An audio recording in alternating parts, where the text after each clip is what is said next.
근데 산업은행이 부도가 날 리는 없고 그럼 국가가 부도 나야 되는 거죠. 국가가 부도가 나야 그렇죠. 되니까. 그러니까 똑같이 중국도 다 은행들이 산업은행 같은 형태이기 때문에 부도가 날 리는 없다. 은행이. 그러면 이제 파이낸셜 타임즈나 뭐 월스트리트저널이나 우리의 매경 이코노미나 뭐 이런 중국 경제가 위태로운 5가지 이유 뭐 이런 것들 있지 않습니까?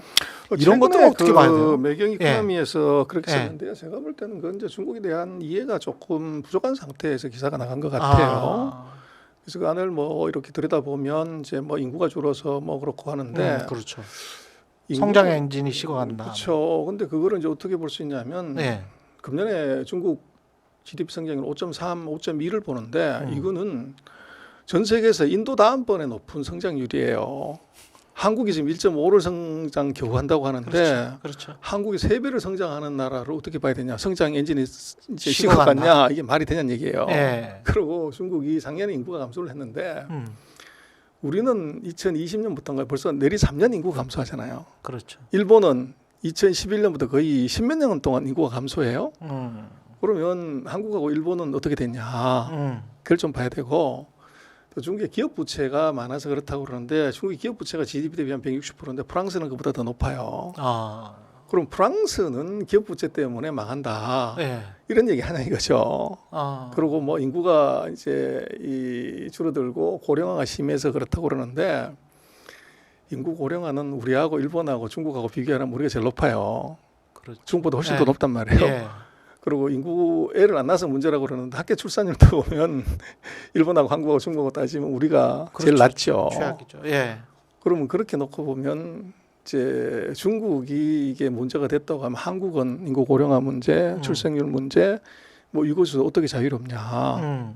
이제 그렇게 놓고 보면 조금 이제 색안경을 쓰고서 맞춘 거기 때문에 이제 그렇게 보여지고 이제 최근에 보면 이제 디플레 문제를 얘기를 하는데 중국이 CPI가 2달째 연속 마이너스가 나왔어요. 예. 그래서 디플레를 얘기하는데 예. 디플레라는 용어는 그렇게 CPI 마이너스 나왔다고 하면 안 되고 예. 중국이 그 사이 최근 20년간 CPI 마이너스가 5번 나온 적이 있어요. 그렇군요.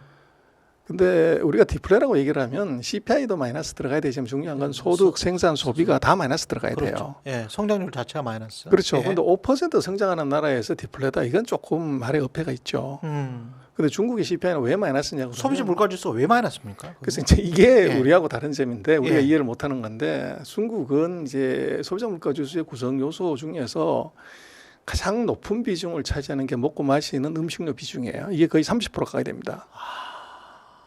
그래서 이제 미국이나 한국 같은 경우는 이제 주택 가격 이게 한 40% 돼서 이게 크게 영향을 미치는데 그렇죠. 중국은 먹는 게 가장 큰 비중을 차지하기 때문에 돼지고기, 돼지고기하고 채소가 가장 영향이 커요. 돼지고기 채소. 그렇죠. 예. 근데 돼지고기 가격이 이게 돼지 생산 과잉 때문에 예. 이 가격이 폭락을 했어요. 아. 그래서 돼지가 마이너스 나왔고 그다음에 이제 그 중국이 보면 금년 여름에도 과거에 비해서는 그 태풍이라든지 자연재해 피해가 금년 별로 없었어요. 풍작이었구나. 그러다 보니까 이제 채소류의 생산이 이게 많이 늘어나기 때문에 예. 이 채소류 가격이 떨어진 거죠. 그래서 두 개가 떨어진 것이 지금 CPI를 마이너스로 만드는 결정적인 영향을 준 거예요. 그래서 중국은 돼지가 은능 터는 나라거든요. 그래서 이걸 이제 우리 이해를 못 하는데 돼지고기 가격이 올라가지고 예. CPI 30% 구성하는 음식료 가격의 상승이 CPI를 정기금 금리보다도 높게 만들어 버리면 예. 은행 금리 1.5%인데 이게 예. 마이너스 금리가 나오는 거죠. 그렇게 되면 돼지가 은행을 터는 나라. 그렇죠. 그렇게 되면 만약에 CPI가 2% 갚버리면 마이너스 0.5% 역마진이 생기죠. 그러네요. 그럼 은행에서 돈 빼가지고 부동산이나 주식사로 갚버리는 거고. 그래서 지금 왜 이제 중국 내수경기 안 좋냐 그러면 CPI가 마이너스 0.2인가 뭐 그런데 금리가 1.5거든요. 실질금리가 플러스 1.3이에요.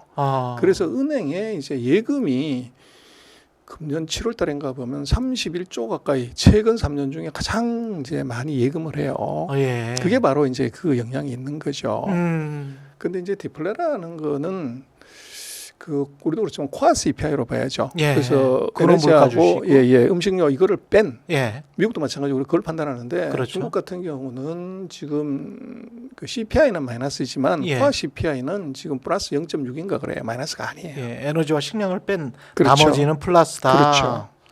그럼 뭐 그렇게 뭐 걱정할 그런 일은 없네요. 그리고 실질 금리가 사실상 낮다는 게 그런 의미에서 중국 그 사람들의 생활은 그렇게 크게 뭐 달라지지 않았을 수도 있겠네요. 이런 지수들을 보면. 그래서 이제 그건 이렇게 봐야 예. 될 것 같아요. 지금 중국 경제가 그렇게 많이 그 경기 부양책 쓰고 하는데 왜 이제 숫자가 확 안 나오고 사람들의 체감이 낮냐 그러면 예.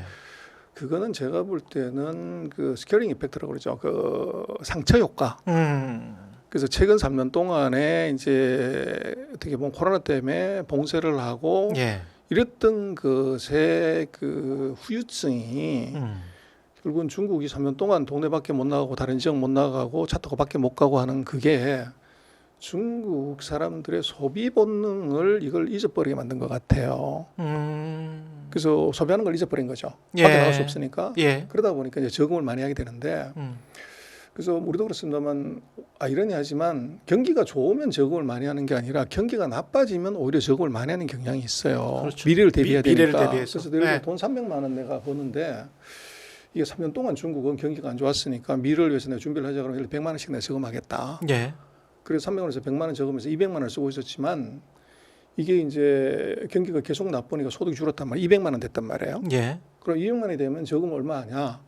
그걸 저금을 예를 들면 이제 적금을 100만 원씩 넣는 걸 해놨기 때문에 그럼 100만 원씩 계속 넣는 거죠. 그걸 갑자기 50만 원 주나 이게 아니고 예. 그렇게 되면 실제로 소득이 증가하지만 저축은 그대로 해버리기 때문에 가처분 소득이 그게 200만 원이었다가 소득이 250만 원이나 200만 원 줄어들면은 예. 예금은 그대로 하고 쓰는 것을 그만큼 줄이는 거죠. 어. 그래서 그게 과거 200만 원에 가처분 소득이 있었다고 하면 경기 나빠지고 취업이 안 되는데도 불구하고 가처분 소득은 150만 원, 이제 이렇게 250만 원 줄어들어 본 거죠. 그래서 그게 지금 중국의 내수가 안 좋은 가장 중요한 이유고. 예. 그래서 뭐 여러 가지 이제 예측이나 데이터들 보면 그런 이제 그 샥이 한번 있으면 그 상처가 크게 생겼을 때 그 후유증이 얼마나 가냐면 3년에 3년 반 간다고 얘기를 해요. 이코노미스트들이. 예.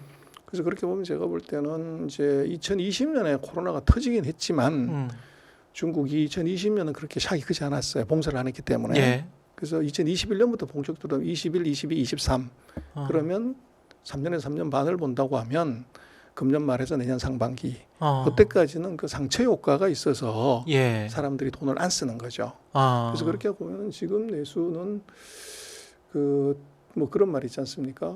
그 돈이 없는 것보다도 더 무서운 거는 내가 진짜 돈이 없는 것 같다가는 심리 상태가 이게 이제 더 무서운 거죠. 그렇죠. 돈을 아예 안 쓰게 되니까. 예, 예.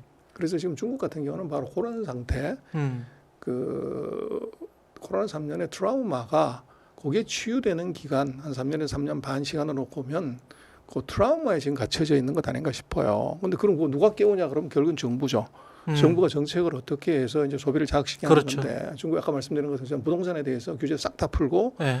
이제 집 사라 그렇게 나가고 두 번째 우리도 그렇습니다만은 최대 구매는 이것은 자동차하고 가전이죠. 예. 그래서 내구재. 이것에 대해서도 이제 정부가 보조금을 주는 거죠. 이걸 사면은 뭐 그런 식으로 지금 들어와 있고 그래서 이제 제가 볼 때는 중국이 금년 7월달에 중국으로서는 최악이었던 것 같아요. 그래서 뭐 중국은 화강이 이제 범람을 하게 되면 왕조가 바뀌는 나라거든요. 예.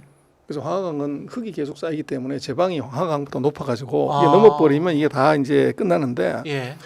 그걸 21세기 얘기로 하자면 뭐냐면 제가 보기엔 소비가 마이너스 들어가면 그렇게 돼요. 소비가 마이너스가 되면 중국은 지금 우리는 수출이 안 되면 큰일 났다 투자가 안 되든 그러지만 중국은 이미 소비가 GDP 규모가 67% 3분의 2가 넘어요. 미국이랑 비슷하네요. 그렇죠. 그래서 예. 소비가 안 되면 이게 문제가 되는데 금년 7월 달에 보면 소비가 2.5%까지 떨어지는데 그 소비는 음식료 먹고 마시는 서비스 소비하고 상품 소비가 있어요. 그렇군요. 근데 상품 소비가 마이너스 2%로 들어왔어요. 아. 처음으로. 그건 제가 볼 때는 하강이 무너진 겁니다. 아. 사람들이 더 이상 물건을 안 산다는 거죠. 그렇군요. 먹고 마시고 이제 하는데 그래서 중국이 뜨거워라 싶어서 8월 9월 달이면 8월 달에 보면 중국이 경기 부양책을 한 달에 28개를 쏟아냅니다.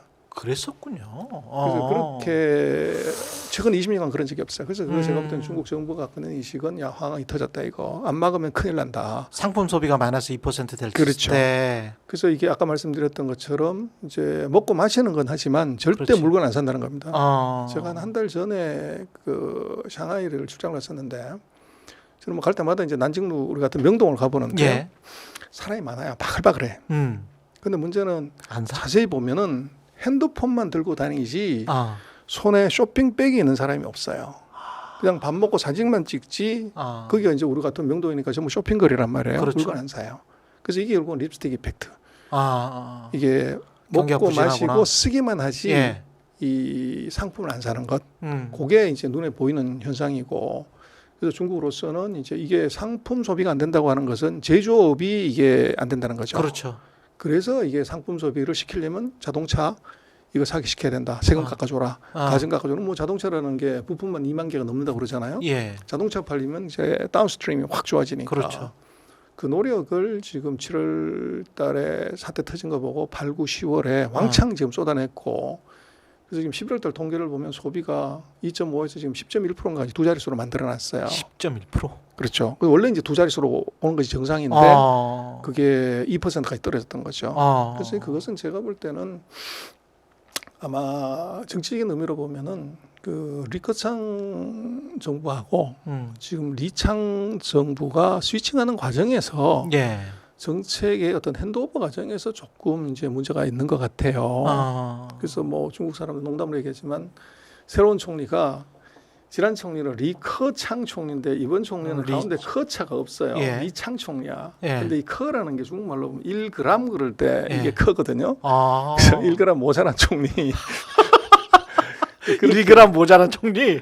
아. 그래서 이제 제가 볼 때는 리커창 총리 같은 경우는 뭐 북경대 경제학과에서 박살난 경제학 박사라서 경제대 일가견이 있죠. 예. 그런데 이번 리창 총리는 시진핑 주석의 비서 출신의 이제 총리지 경제에 대해서 뭐 어떤 자기 의견을 내고 일가견을 가진 그런 이제 총리라고 보기는 어려워요.